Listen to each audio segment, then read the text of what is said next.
اعوذ باللہ من الشیطان الرجیم بسم اللہ الرحمن الرحیم السلام علیکم ورحمۃ اللہ وبرکاتہ۔ محترم ناظرین، پروگرام فقہی مسائل میں خوش آمدید۔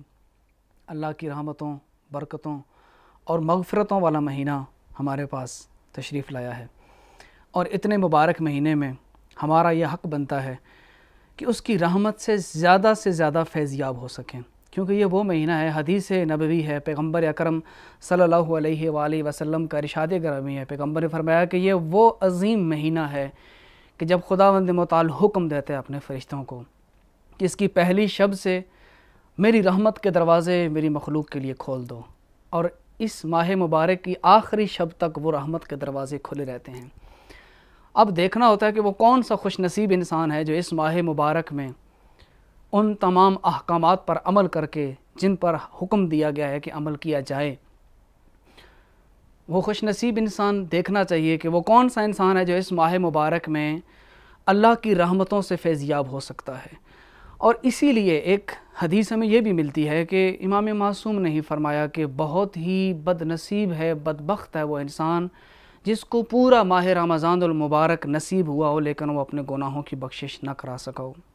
ضروری ہے کہ اللہ کے اس رحمتوں بھرے مہینے سے ہم زیادہ سے زیادہ فیض یاب ہو سکیں۔ اسی لیے ہم نے اس پروگرام کا انتخاب کیا تاکہ فقہی مسائل آپ تک پہنچائے جائیں، اور آج کے اہم ترین مسائل پر گفتگو کرنے کے لیے جو محترم عالم دین ہمارے ساتھ تشریف فرما ہیں، مولانا فدا حسین مطاری صاحب، صاحب آپ کی آمد پر اور آپ کے تشریف آوری پر آپ کی بہت بہت شکر گزار ہیں۔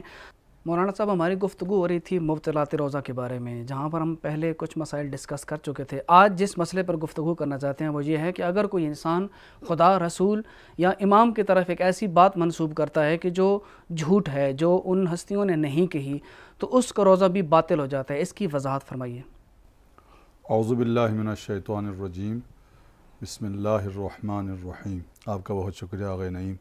اللہ تعالیٰ تمام مومنین و مومنات کے روزوں کو، عبادات کو، خیرات کو، نیکیوں کو اپنی بارگاہ میں قبول و مقبول فرمائے۔ روزہ کو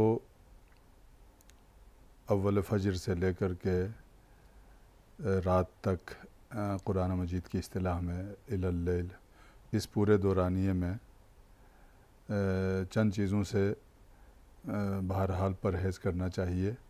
اگر ان چیزوں کو ان سے پرہیز نہ کیا جائے تو روزہ باطل ہو جاتا ہے۔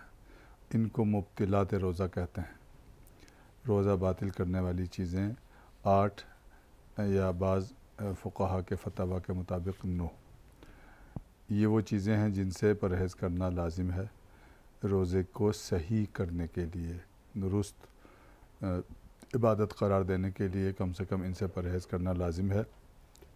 ہاں، روزے کو فضیلت میں، روزے کی فضیلت میں اضافہ کرنے کے لیے ان کے علاوہ بھی بہت سی چیزوں سے پرہیز کرنا لازم ہے، لیکن کم سے کم جو چیزیں ہیں وہ یہ ہیں۔ ان میں کھانا پینا ہے جس کی وضاحت ہو چکی ہے،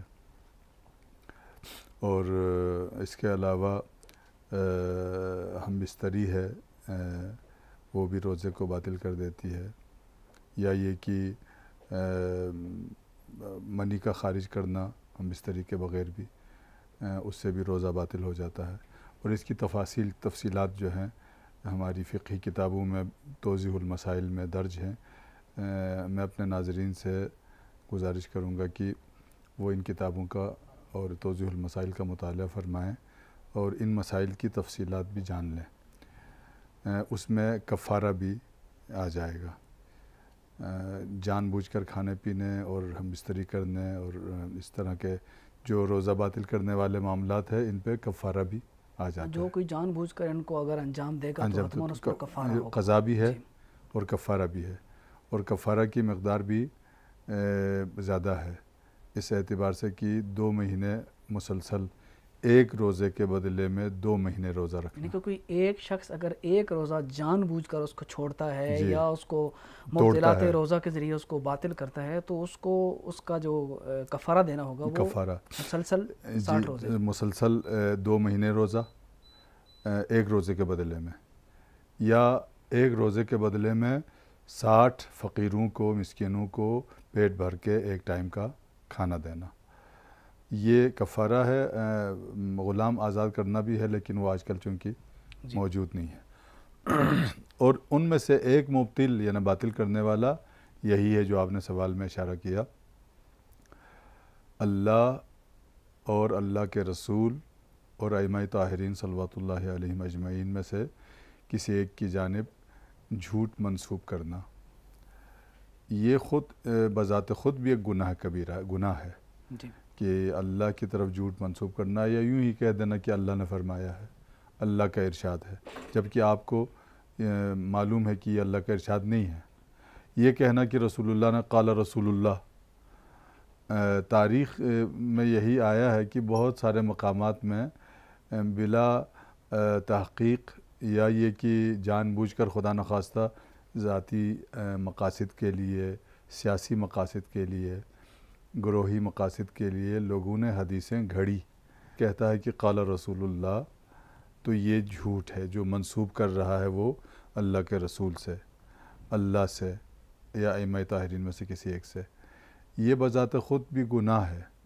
اگر حالت روزہ میں کوئی ایسی بات منسوب کرتا ہے جو جھوٹ ہو اللہ سے، اللہ کے رسول سے، ائمہ طاہرین میں سے کسی ایک سے، تو اس کا گناہ ہونے کے علاوہ روزہ بھی باطل ہو جاتا ہے۔ اور میرے خیال میں اس کا سب سے زیادہ خیال ہمیں رکھنا چاہیے، کیونکہ آج کل سوشل میڈیا کا زمانہ ہے، فیس بک یوز کرتے ہیں، واٹس ایپ یوز کرتے ہیں لوگ، تو ایک حدیث کسی نے بھیج دی اور ہم بلا تحقیق اس کو آگے فارورڈ کر دیتے ہیں، اس کو آگے شیئر کر دیتے ہیں، تو اس میں بھی تو وہی ہوگا نا کہ ایک ایسا شخص ظاہر ہے کہ اس میں جھوٹ کی دو صورتیں، یعنی جھوٹ منسوب کرنے کی دو صورتیں ہو سکتی ہیں۔ پہلی صورت تو یہ ہے کہ مجھے پتہ ہے کہ یہ اللہ کے رسول کا ارشاد نہیں ہے، اس کے باوجود کہتا ہوں کہ رسول اللہ نے فرمایا۔ دوسری صورت یہ ہے کہ مجھے علم نہیں ہے، پتہ نہیں ہے کہ یہ رسول کی حدیث ہے یا نہیں ہے۔ اس صورت میں بھی مجھے احتیاط کرنی چاہیے۔ اگر کوئی حدیث میں بیان بھی کرتا ہوں تو پھر مجھے حوالے کے ساتھ بیان کرنا چاہیے کہ فلاں کتاب میں نے یہ حدیث پڑھی ہے یا فلاں شخص سے یہ حدیث سنی ہے، اس کی طرف نسبت دے دے کہ میں نے فلاں عالم سے سنا ہے یا فلاں فلاں کتاب شخص سے میں، سنا ہے، یا فلاں کتاب میں نے وہ حدیث درج ہوئی، دیکھی ہے، پڑھی ہے۔ اس طرح نسبت دے دیں تاکہ اس کتاب کا حوالہ ہو جائے۔ اپنی طرف سے نہ کہیں رسول اللہ نے فرمایا، عین ممکن ہے یہ حدیث رسول اللہ کی نہ ہو، مگر یہ کہ آپ محقق ہیں، آپ علم رجال کو جانتے ہیں، آپ علم حدیث کو جانتے ہیں، آپ حدیث کے اونچ نیچ کو جانتے ہیں، معاملات کو جانتے ہیں، پتہ ہے، ثابت ہے آپ کے پاس کہ یہ رسول کی حدیث ہے، پھر آپ کہہ سکتے ہیں قال رسول اللہ، پھر آپ کہہ سکتے ہیں قال امیر المومنین علی بن ابی طالب علیہ السلام۔ کسی نے کہا تھا اسی سوشل میڈیا کے حوالے سے کہ اس سوشل میڈیا کے اوپر دو شخصیتوں پر ظلم زیادہ ہوا ہے نسبت کے حوالے سے۔ ایک مولائے کائنات امیر المومنین پر ظلم ہو رہا ہے کہ جو بھی کوئی اچھا سا قول کسی کو لگا تو اسے منسوب کرتے ہیں مولائے کائنات کی طرف کہ حضرت علی علیہ السلام نے فرمایا، یا جو شعر ہوا تو اس کو علامہ اقبال کی طرف منسوب کرتے ہیں، حالانکہ وہ شعر علامہ اقبال کا ہوتا نہیں ہے، یا وہ قول امیر المومنین کا ہوتا ہے، کبھی نہیں ہوتا ہے۔ کئی اقوال کو میں نے خود دیکھا ہے کہ وہ امیر المومنین کے اقوال میں سے نہیں ہے، لیکن منسوب کر دیا، حضرت علی علیہ السلام نے ارشاد فرمایا۔ یہ حالت روزہ میں احتیاط کرنا چاہیے مومنین کو کہ فارورڈ بھی نہ کریں، میسیج کی طور سے لکھیں بھی نہیں۔ لکھنا، فارورڈ کرنا، بولنا، اشارے سے بتانا، یہ سب جھوٹ میں شامل ہوتا ہے۔ اس کا دائرہ بڑا وسیع ہے، دائرہ وسیع ہے۔ مطلب آپ سے کسی نے ایک فرمان پوچھا ہے کہ آیا یہ فلاں امام کا فرمان ہے، اور آپ اگر ہاں کی بجائے نہیں اور نہیں کی بجائے ہاں برعکس جواب دیتے ہیں اور وہ جھوٹ بنتا ہے تو اس سے بھی روزہ باطل ہو جاتا ہے۔ یعنی یہ جو جتنے بھی سمجھانے کے طریقے ہیں، ظاہر ہے اس میں لکھنا ہے، فارورڈ کرنا ہے اپنی طرف سے۔ آپ کسی کی نیت اچھی ہو سکتی ہے، لیکن نیت کا اچھا ہونا کافی نہیں ہے، نیت کے اچھے ہونے کے ساتھ کام بھی اچھا ہونا چاہیے۔ جی بالکل، صرف نیت اچھا ہونا تو کافی نہیں ہے۔ فرض کرے ایک آدمی کہتا ہے کہ میری نیت اچھی تھی، بے شک آپ کی نیت اچھی ہو سکتی ہے لیکن کام اچھا نہیں ہے۔ کام میں تحقیق کی ضرورت ہو جہاں تو وہاں تحقیق کرنی چاہیے۔ ہر ایک کو اپنے دائرے میں رہنا چاہیے۔ ایک شخص نیکی کی نیت سے بلا وجہ تحقیق کیے بغیر کوئی قول منسوب کر کے رسول اللہ سے یا ائمہ طاہرین سے پھیلا دیتا ہے، نیت اس کی اچھی ہے، ہو سکتا ہے وہ قول ائمہ کا نہ ہو، وہ قول رسول اللہ کا نہ ہو، تو آپ گناہ گار ہو جائیں گے روزے کی حالت میں، روزہ بھی باطل ہو جائے گا، محفوظ ہو جائے گا، محفوظ ہو جائے گا کہ جو فرمان معصوم نہیں ہے۔ مثلا کتنی تاریخ میں صحیح بخاری ہمارے برادران اہل سنت کی صحیح ترین کتاب شمار ہوتی ہے حدیث کی، اور اسی لیے اس کو صحیح بخاری کہتے ہیں۔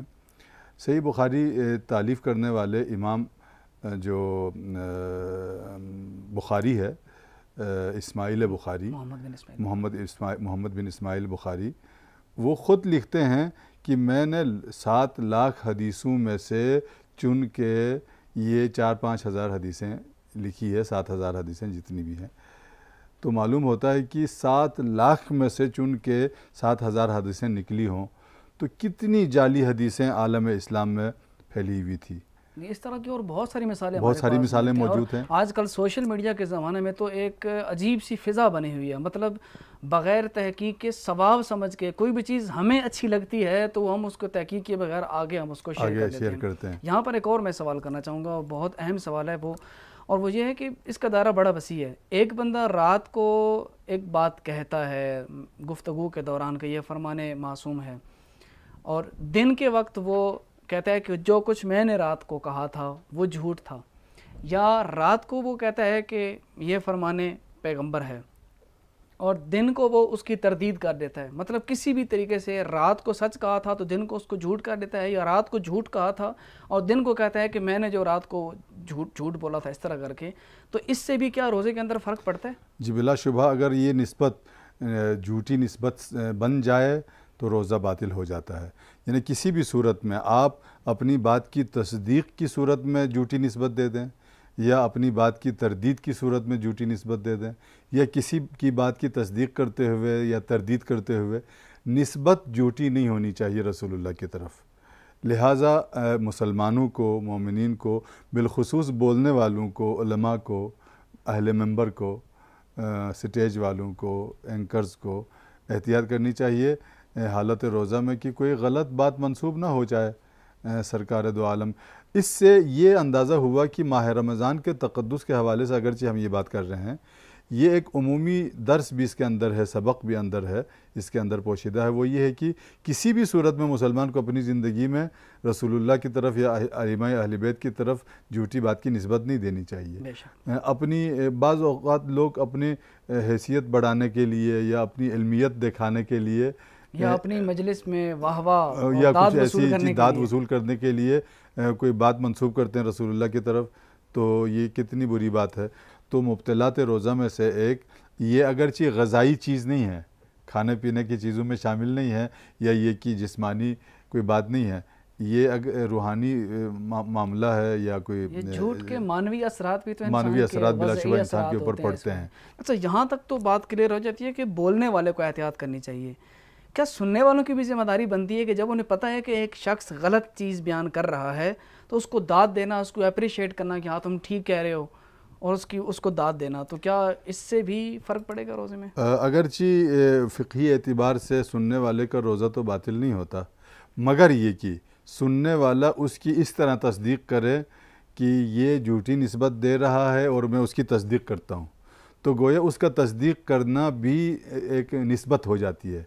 اس اعتبار سے اس کے روزے کو اشکال ہو سکتا ہے، محض سننے سے یا کان سے ٹکرانے سے اس کا روزہ باطل نہیں ہوتا۔ بولنے والے کے لیے زیادہ احتیاط کرنا چاہیے، کیونکہ بولنے والا اپنی طرف سے ایک بات کر رہا ہے، سننے والا بے اختیار ہے، وہ سن رہا ہے، ہو سکتا ہے دل میں اس کی تصدیق کرے، ہو سکتا ہے نہ کرے۔ اب دیکھیں نا جی، ایک شخص کسی کی تصدیق کرتا ہے داد کی صورت میں، ہاں ہاں کی صورت میں، یا آگے منتقل کرنے کی صورت میں، پھر تو روزہ باطل ہے، اس لیے کہ وہ خود بھی اب وہی جھوٹ منسوب کر رہا ہے۔ لیکن ایک محض سماعت کر رہا ہے یا سن رہا ہے تو اس کا روزہ باطل نہیں ہے۔ جی اور پڑھتے ہوئے بھی انسان کو ظاہر ہے، اگر میں پڑھ رہا ہوں، پڑھنے کے دوران کوئی ایسی روایت آ جاتی ہے کہ مجھے یقین نہیں ہے، مجھے قطع نہیں ہے کہ یہ واقعاً ان کا فرمان ہے یا نہیں ہے، تو کیا ایسی حدیث کو میں نقل کر سکتا ہوں؟ 50-50 ہو سکتا ہے وہ فرمان معصوم ہو سکتا ہے وہ فرمان معصوم نہ ہو۔ اس صورتحال میں حوالے کے ساتھ نقل کر سکتے ہیں، حوالے کے ساتھ، کتاب کا حوالہ دیں یا کسی شخص کا حوالہ دیں کہ میں نے فلاں صاحب سے سنا ہے کہ وہ کہہ رہے تھے، یا فلاں کتاب میں لکھا تھا، میں نے وہاں سے پڑھا ہے۔ حوالے کے ساتھ نقل کرنے میں کوئی حرج نہیں ہے۔ اسی طرح اگر کوئی ایک ایسی حدیث یا فرمان میرے مد نظر ہے جس کو میں جانتا ہوں کہ واقعاً معصوم کو فرمان ہے، لیکن میرے ذہن میں یہ نہیں ہے کہ وہ کس امام کی طرف سے ارشاد ہوا ہے، امام علی کا ہے، امام حسن کا ہے، امام جعفر صادق علیہ السلام کا ہے، تو اس صورت میں مجھے کیا کرنا چاہیے؟ اس صورت میں قال المعصوم کی صورت میں بیان کرنا چاہیے کہ معصوم میں سے کسی ایک کا فرمان ہے۔ فرض کیجئے ایک آپ کو پتہ ہے کہ یہ معصوم کا فرمان ہے، لیکن یہ تردید ہے کہ کس معصوم کی زبان سے صادر ہوا فرمان ہے، تو آپ معصوم کا ارشاد کے نام سے کہہ سکتے ہیں۔ بہت ہی شکر گزار ہیں مولانا فردوس احمد طاری صاحب، دعا ہے کہ خداوند متعال آپ کی جو ہے وہ طول عمر عطا فرمائے آپ کو، اور اسی طرح صحت کاملہ عطا فرمائے۔ بہت ہی اہم ترین مسائل جو آج کے زمانے میں ہمیں ضرورت ہے، آپ نے اس سے ہمیں آشنا کیا۔ محترم ناظرین، آپ نے دیکھا کہ کتنی اہم چیز ہے کہ ہم رمضان المبارک کی برکات اگر ہم لینا چاہتے ہیں اور واقعاً ہم صحیح معنوں میں ماہ رمضان کی برکات کو اپنی زندگی کا حصہ بنانا چاہتے ہیں، تو ان مسائل کا ہمیں آگاہ ہونا ضروری ہے، ان مسائل کا علم ہونا ہمیں ضروری ہے۔ اور یہ کتنی اہم بات ہے، آج ہر بندہ تقریباً ہر جوان سوشل میڈیا پر بیٹھا ہے، کوئی فیس بک چلا رہا ہے، واٹس ایپ چلا رہا ہے، یا کسی اور جگہ پہ وہ کسی بھی حوالے سے خدمت انجام دے رہا ہے۔ تو اس حوالے سے ہمیں دھیان رکھنا چاہیے کہ اگر کوئی حدیث ہمارے سامنے آتی ہے تو ہم تصدیق کرا لیں کہ کیا واقعاً معصوم کی یہ حدیث ہے یا نہیں ہے۔ تو ان مسائل کا علم اسی لیے ہونا ضروری ہے کیونکہ ایک تو خود جھوٹ منسوب کرنا معصوم کی طرف یہ خود ایک گناہ ہے، اور اس سے بڑھ کر جب انسان روزے کی حالت میں ایسا کام انجام دے تو یہ چیز انسان کے روزے کو باطل کر دیتی ہے۔ اسی کے ساتھ آپ سے اجازت چاہتے ہیں، خدا حافظ۔